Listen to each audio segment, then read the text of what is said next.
So as you have probably seen from the top players, the Spiritborn is so ridiculous right now that it's pretty much trivializing even the hardest content in the game. But actually getting to that point is not necessarily as easy as it looks. And even if you're not necessarily looking to push to, say, pit 150, here are actually 5 tips to help you accelerate your progress, whether it be through faster gearing and leveling, or hitting your power spikes much earlier, or even in terms of optimizing how to pilot and play your character.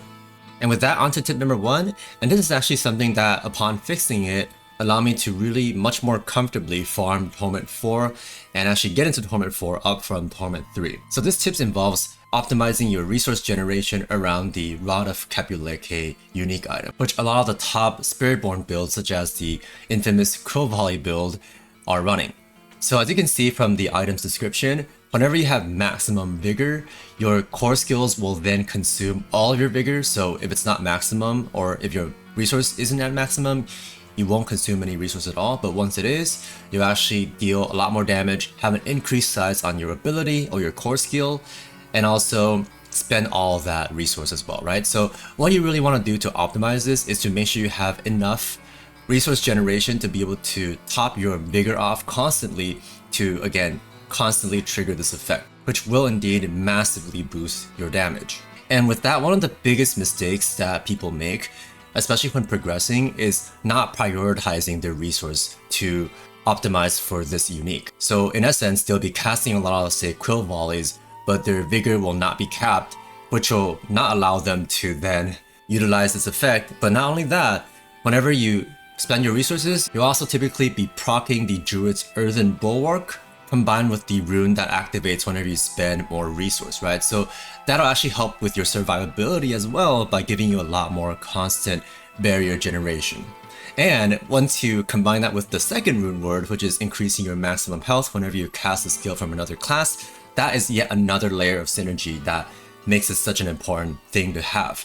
So how do you actually make sure that you're constantly top off on your vigor after spending it all with the Rod of Capuleke? Well, of course, as you probably have seen from a lot of the top builds or top build guides, the Ring of Midnight Sun is basically a must. And not only that, but a really high roll is much more preferred because it gives you more consistently on your resource generation. And I suppose up to this point, people don't really make like a huge mistake with it because they're just kind of following a build online. But once it gets down to some of the more nuanced things, this is where people make some major mistakes, such as whenever they're building out their Paragon board when leveling, not prioritizing the sapping legendary node, which will give you some extra, pretty much necessary resource generation combined with the Ring of Midnight Sun to constantly be able to top off your resource. Because if you look at the Ring of Midnight Sun by itself, it only really recovers half of the resource that you spend, right? So you of course need to account for the second half somehow, whether it be through resource generation affixes on tempering, that's another way to do it, say on your other ring, right? Or of course using this sapping legendary node is a great help. And one huge mistake that I've seen people make is when they're leveling up, for example, there are some top players out there that have put out these Paragon board templates, such as one of them being Rudijo, very well known, and also Rob. But if you look at Rob's board, when you're progressing through the board, at least last I checked, his version allows you to much more quickly get to the sapping node, which will then give you this power spike much earlier. Whereas Rudijo's, I guess he just assumes that you're blasting and just leveling up your Paragon super quickly. But for me, it actually took me almost like to Paragon 150 to really tap into the sapping node because it's like the 4th board that he recommends on his build template. So it actually took me a while to actually reach it. So I would say when you're leveling up, you definitely actually want to prioritize it and try to get to this legendary node a lot earlier than some of these top build guides are suggesting. Obviously, once you have all 5 Paragon boards, this becomes much less of an issue and you can really try to optimize the paths. But again, when progressing to hit your power spike, you really want to go out of your way to get this. And with that, some other ways to complement your resource generation are through the Measured Ravager, which gives you increased resource generation. So this is definitely really helpful as well. You want to try to activate this as much as possible. And another thing is you can actually allocate some points into the Vigorous passive on your skill tree.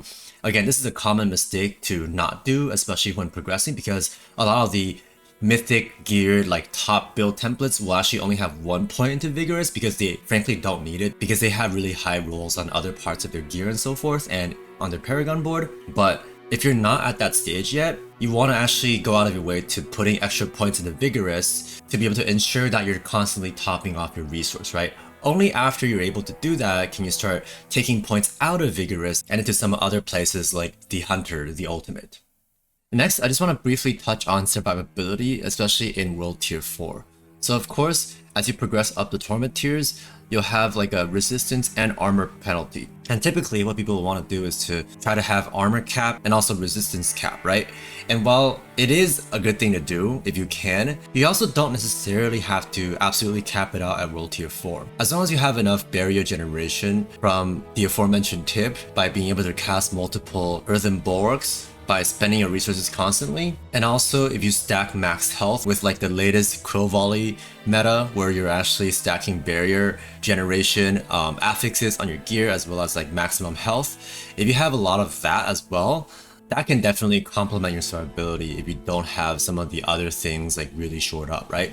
Even to the point of not necessarily having to have that many defensive legendary powers on your gear either, which can then free up aspects on your helm and chest and perhaps pants for more damage-oriented legendary affixes. For example, you can run the apprehension aspect, which will greatly increase your damage to feared enemies. And another cool tip that I want to mention alongside this is for the Spiritborn on their skill tree, there are actually certain 1-point wonder passive points that can actually give you a boost in your survivability and in some cases damage as well.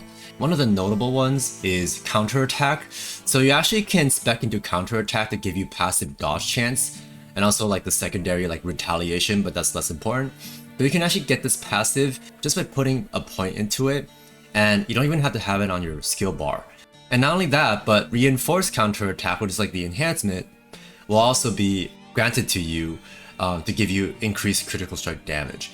Another nice 1-point wonder to have is Patient Guard, which will give you just flat a 10% bonus block chance, which is obviously really good as well. And another thing that I guess some people will overlook, but I suppose if you're using the Rod of Kepuleke, you're fine anyway, but that is to use a quarterstaff because compared to all the other Spiritborn weapons, it's the only one that gives you a whopping 45% block chance, which is actually really strong as well, especially compared to the other weapon types. And one more quick thing about defense, and on the armor front and just in general, Rahir as a mercenary is just an excellent choice for Torment 4 because he gives you a much needed 15% boost in your total armor, total game changer, on top of all the other benefits that he has like crowd control and even giving you Fortify, which will then give you additional damage reduction too. Moving on, let's talk about something that I think is actually very strong on the Spiritborn, but still gets kind of overlooked because of just how much damage the Spiritborn is able to do right now, and that is mobility. And I found that with, again, how much damage the Spiritborn is able to put out, mobility becomes overshadowed, and yet it's actually oftentimes the limiting factor, so to speak, when it comes to your efficiency. In other words, if you're like already one-shotting a lot of things or like killing things extremely quickly, then what becomes more important in that circumstance is the ability to travel faster and further, right? And so a tip I'd like to share regarding that is using the Hunter very liberally. Not only in terms of like putting points into it to lower its cooldown, having like the cooldown reduction to support it, and of course it buffs your damage as well, right, through some of the skill passives. But you can actually use it as a teleport itself to even hop through walls. So I think because of how your character kind of jumps instead of like instant teleporting like the sorcerer, people haven't really realized that it can actually be used very much like a teleport. So I've been using it and enjoying myself just hopping through walls, going up and down like cliffs and things like that, just using the Hunter, which has again greatly increased my efficiency. And you can even combine that with the Jaw rune to give you an additional teleport through a rune, right? If you're really into like the speed farming aspect of it, right? It's definitely going to be really viable as well. And on to tip number 4, one of the most significant power spikes that any character can get in Diablo 4 is acquiring a mythic unique that is compatible with their build. In the Spiritborn's case, currently the meta is veering towards the Shroud of False Death being the best one in terms of both damage and perhaps survivability, more so damage. And so with that, of course, the runes that will be needed to craft that are also the most expensive. However, there are still a few build variations involving different mythic uniques, like the Shaco, which requires the Eon rune, or Tyrael's Might, which involves the Lith rune. So depending on which ones you have, and their prices as well, you may actually want to consider which mythic unique you want to prioritize, right? If you still are in fact gunning for the Shroud of False Death, like I believe a lot of players are, to be fair, to then be able to, I guess, push to the highest pits possible and just have like absolutely ridiculous amounts of damage, that's fine as well, but it's just going to be a bit more difficult in terms of the cost. But if you can settle with like a Harlequin's Quest, or even a Tyrael's Might, these are still quite viable choices that'll enable you to do like the vast majority of things in the game and still have a very powerful character. And there still is indeed a little bit of debate between some of the top players even, for example, in terms of whether or not to use a Shaco, right? So, for example, if you're settling for the build that does not need a Shaco, you can then perhaps trade off or sell off your Eon runes in favor of some of the other runes, legendary runes that you'll need. And next, in terms of acquiring runes and legendary runes in general, some of the best ways I found are to do tormented bosses, especially Duriel and Andariel. So you want to group up to be able to save on summoning materials. You can use the party fighter for that, it's super easy. Just group up and take turns summoning Duriel or Andariel and just collect a bunch of runes that way. And then you can even utilize a bit of the crafting and RNG to try to get as many higher ranking runes as possible. And of course, world bosses is also a good way to get some runes, so you definitely want to do as many of those as possible. Be sure to check the timer on like Discord or like websites or in game to make sure you're not missing world bosses that you otherwise would. And lastly, once these options are kind of exhausted, the Undercity is also a good choice that you can also group up with others for, and just use the rune tribute within the socket when you're opening up the dungeon, and just rotate through each other's keys and just farm runes specifically through that. And with that, last but not least, for my final tip, kind of extending on my previous point as well, and that is that there are actually multiple paths and builds to success for the Spiritborn. Of course, the Quill Volley build and I suppose previously the Evade build were dominating the headlines, but if you actually even look at some of the build guides and like renowned tier list sites like Maxrow out there are in fact multiple S+ tier or multiple really viable high level pit pushing Spiritborn builds that are available, besides just like your standard Quill Volley and Evade builds, such as Touch of Death is quite strong. I actually tried it while progressing and leveling up. There's also a recent Crushing Hands build or Gorilla build that's also really strong, and who knows, we might actually see some additional combinations as well. And not to mention, if there's like a mid-season patch, we can definitely see a bit of a shakeup in the middle as well. They'll probably not really nerf Quill Volley, but perhaps some of the other builds might see even a greater spotlight than currently. So with that, you can really try to familiarize yourself with different types of uniques, different legendary aspects, different builds of the Spiritborn, and in case you find a really powerful item for that specific build, maybe that would then be the one that you'll want to go for, instead of having to have the gear for like Quill Volley.